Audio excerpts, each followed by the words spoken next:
6번째 오자서 열전. 악의 씨가 자라지 못하게 하라. 그로부터 2년 뒤 함녀는 태자 부차에게 군사를 거느리고 가서 초나라를 치게 하여 파 땅을 빼앗았다. 초나라는 오나라가 다시 대거 쳐들어올까봐 두려워 영을 버리고 수도를 약으로 옮겼다. 이때 오나라는 오자스와 손무어의 계책을 받아들여 서쪽으로 강한 초나라를 깨뜨리고 북쪽으로는 제나라와 진나라를 누르며 남쪽으로는 월나라 사람들을 복종시켰다. 그로부터 4년 뒤에 공자가 노나라의 재상이 되었다. 다시 5년 뒤에는 오나라가 월나라를 공격하였다. 월나라 왕 구천이 호수에서 맞아 싸워 오나라를 무찌르고 함녀의 손가락에 상처가 입히자 오나라는 군사를 물렸다. 그 뒤 함녀는 상처가 커져 죽음에 이르게 되자 태자 부차에게 이렇게 말했다. 너는 구천이 아비를 죽인 일을 잊겠느냐? 부차가 대답했다. 절대로 잊지 않을 것입니다. 그날 저녁 함녀가 죽었다.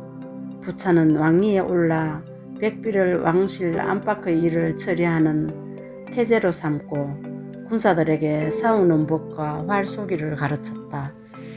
그는 2년 뒤에 월나라를 공격하여 부초산에서 승리를 거두었다.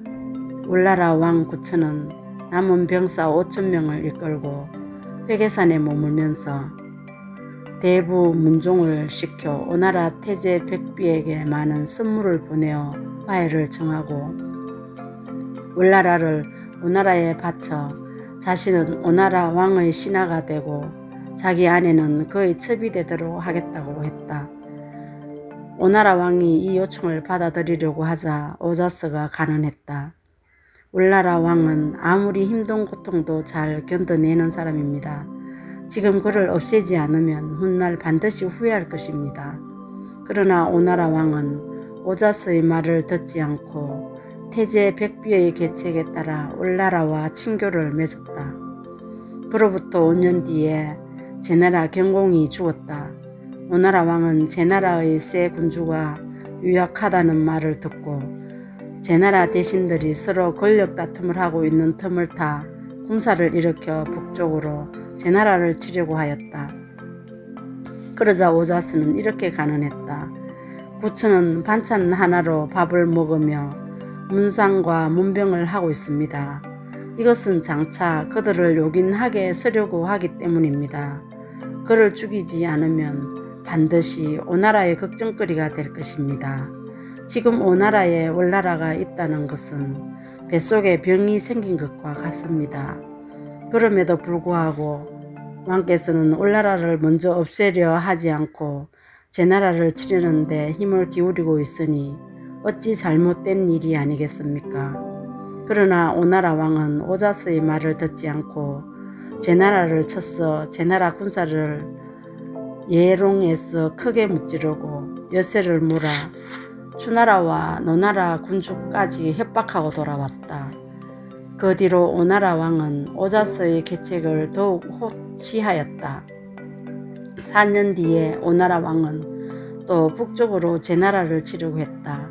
이때 월나라 왕 구천은 공자의 제자인 자공의 계책을 받아들여 군사를 이끌고 오나라를 도우면서 한편으로는 태제 백비에게 귀중한 보물을 바쳤다.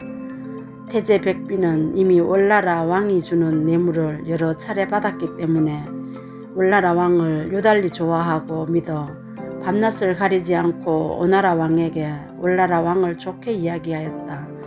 오나라 왕은 백비의 계책을 믿었다. 오자스는 간언했다. 월나라는 뱃속에 생긴 병처럼 골치 아픈 존재입니다. 지금 왕께서는 월나라 왕의 황당한 거짓말을 믿고 제나라를 넘보고 있습니다. 설령 제나라를 쳐서 빼앗는다 해도 황폐한 땅이라 아무런 쓸모가 없습니다. 또 서경, 반경, 편히 고해 옳고 그른 것을 거스르고 공손하지 않는 사람에게는 가볍게는 코를 베고 무겁게는 목을 베어 이 땅에 악의 씨가 자라지 못하게 하라라고 하였습니다. 이것이 상나라가 흥성하게 된 까닭입니다. 원컨대 왕께서는 제 나라를 치려는 마음을 접어두고 먼저 월나라를 처리하십시오. 만약 그렇게 하지 않으면 나중에 후회해도 소용이 없을 것입니다. 그러나 오나라 왕은 이 말을 듣지 않고 오자스를 제 나라의 사신으로 보냈다. 오자스는 돌아오기에 앞서 아들에게 말했다. 나는 왕께 여러 차례 간언했으나 왕은 내 말을 듣지 않았다. 이제 곧 오나라가 망하는 날을 보게 될 것이다. 내가 오나라와 함께 죽는 것은 덧없는 일이다. 그러고는 아들을 제 나라의 표시에게 맡기고 오나라로 돌아와 제 나라 정세를 보고하였다. 오나라의 태제 백미는 일찍부터 오자스와 사이가 나빴으므로 오자스를 이렇게 헐뜯었다. 오자스는 고집이 세고 사나우며 정이 없고 시기심이 강합니다. 그는 왕께 원한을 품고 있어 큰 화근이 될까 걱정스럽습니다. 예전에 왕께서 제 나라를 치려고 할 때 오자스는 반대했지만 왕께서는 결국 제 나라를 쳐서 큰 공을 세우셨습니다. 오자스는 자신의 계책이 받아들여지지 않는 것을 부끄럽게 여기며 원망을 품었습니다. 지금 왕께서 다시 제 나라를 치려고 하는데 오자스는 고집스럽게 간언하여 왕께서 병사를 내는 것을 막으려고 합니다. 이것은 오직 오나라가 싸움에 져서 자기 계책이 옳았다는 것이 입증되기를 원하는 것일 뿐입니다. 지금 왕께서 직접 전쟁터로 나가 나라 안의 병력을 모두 동원하여 제 나라를 치려고 하는데 오자스는 자신이 간언이 받아들여지지 않았다 하여 전쟁터로 나가지 않으려고 병을 핑계 삼아 관직에서 물러났습니다. 왕께서는 이에 대한 대비책을 세우셔야 합니다. 그가 재앙을 일으키는 것은 별로 어려운 일이 아닙니다. 또 신이 몰래 사람을 시켜 알아보니 오자스는 제 나라에 사신을 갔을 때 자기 아들을 제 나라의 표시에게 맡겨두었다고 합니다.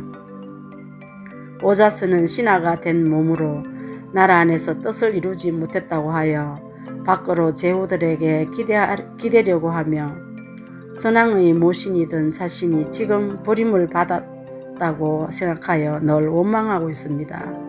원컨대 왕께서는 빨리 이에 대책을 세우십시오. 그러자 오나라 왕이 말했다. 그대의 말이 아니더라도 나 역시 그를 의심하고 있었소. 오나라 왕은 사신을 보내 오자스에게 총루라는 칼을 내리고 이렇게 말했다. 그대는 이 칼로 자결하시오. 오자스는 하늘을 우러러보며 탄식했다. 아, 참수를 일삼는 신하 백미가 나라를 어지럽히고 있는데 왕은 도리어 나를 죽이려 하는구나. 나는 그의 아버지를 제후의 우두머리로 만들고 그가 임금이 되기 전 공자들끼리 태자 자리를 놓고 다툴 때 죽음을 무릅쓰고 선왕에게 간에 그를 후계자로 정하게 했다. 그렇게 하지 않았다면 그는 태자가 될 수 없었을 것이다. 그가 왕위에 오르고 나서 내게 오나라를 나누어 주려고 하였을 때도 나는 바라지 않았다. 그런데 지금 그는 간사한 신하의 말만 듣고 나를 죽이려 하는구나. 그러고는 가신들에게 이렇게 말했다. 내 무덤 위에 가래나무를 심어 왕의 간을 짤 목재로 쓰도록 하라. 아울러 내 눈을 빼내 오나라 동문에 매달아 월나라 군사들이 쳐들어와 오나라를 멸망시키는 것을 똑똑히 볼 수 있도록 하라. 그러고는 스스로 목을 찔러 죽었다. 오나라 왕은 이 말을 듣고 몹시 화가 나서 오자스의 시체를 가져다가 말 가죽으로 만든 자루에 넣어 강물에 내던져 버렸다. 오나라 사람들은 그를 가엾게 여겨 강 언덕에 사당을 세우고 서산이라고 불렀다.